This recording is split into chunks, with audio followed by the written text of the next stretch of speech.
Good evening, Bahamas. Coming up tonight, police investigate the country's latest homicides. Meanwhile, the National Security Minister defends the Minister administration ahead of the anniversary of its second year in office. And Governor General Youth Award gets some help from the Cable Cares Foundation.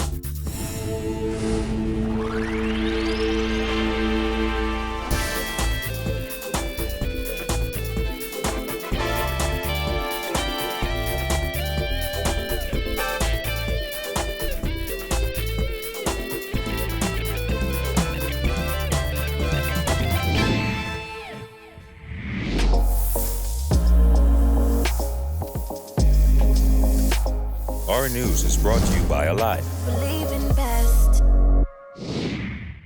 Welcome to Our News and thanks for joining us. I'm Jared Higgs. Topping news on this Easter Monday holiday, police are investigating the circumstances surrounding the shooting deaths of two men in separate incidents just hours apart. In the first incident, it was shortly after 6 on Sunday evening when police responded to Bonefish Pond off Cowpen Road after receiving reports that a man had been shot. Officers discovered the man with injuries to his body and called paramedics. They attempted to revive the man, but he was pronounced dead on scene. Chief Superintendent Solomon Cash described the victim as a dark male, believed to be in his early to mid-20s.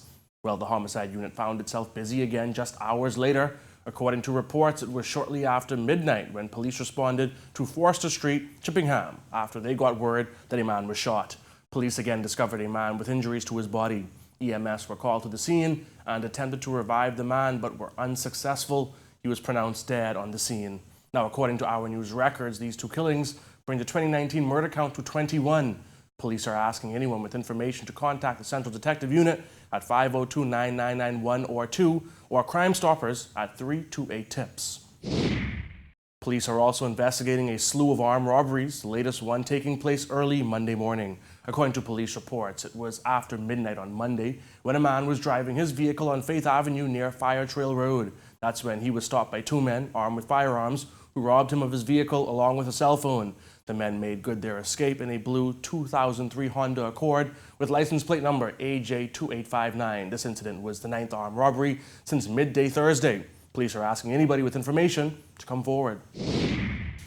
In just 2 weeks, the Minister administration will mark 2 years since being elected to office. And as they near that mark, one cabinet minister says looking back at what they met in office compared to where they are now, this government has done very well and is on the right track. Kyle Joaquin has more.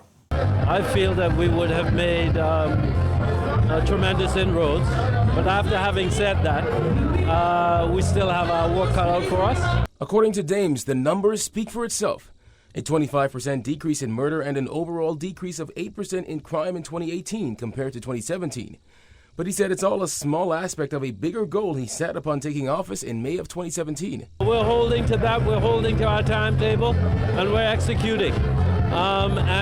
We'll continue on this road until we get to where we need to go, until the Bahamian people can sit back and say they like how things are going. We still got a lot of work to do, but we're committed to it. Despite the work done, the National Security Minister said they're not looking for a pat on the back.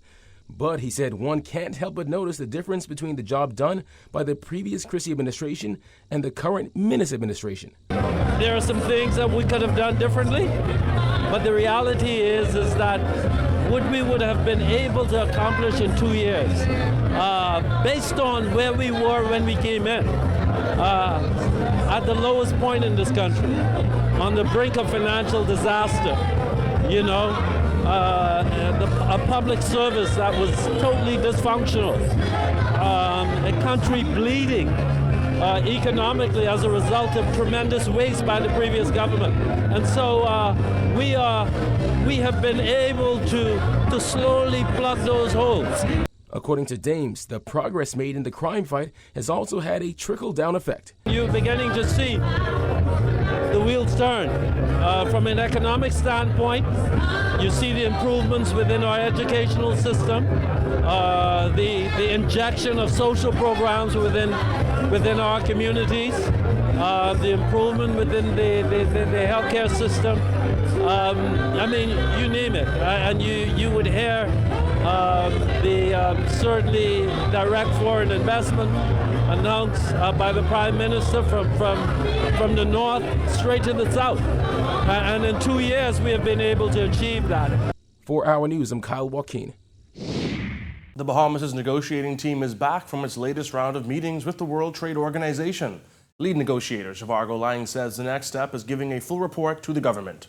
We held discussions and we talked to the various parties, and the outcome of those talks are being provided to the government, and in due course we will update the public.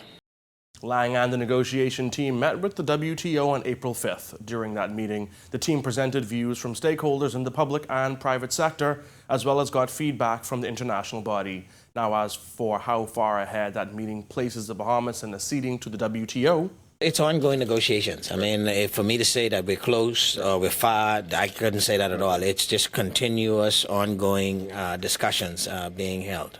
It's a process, and every negotiation has a life of its own.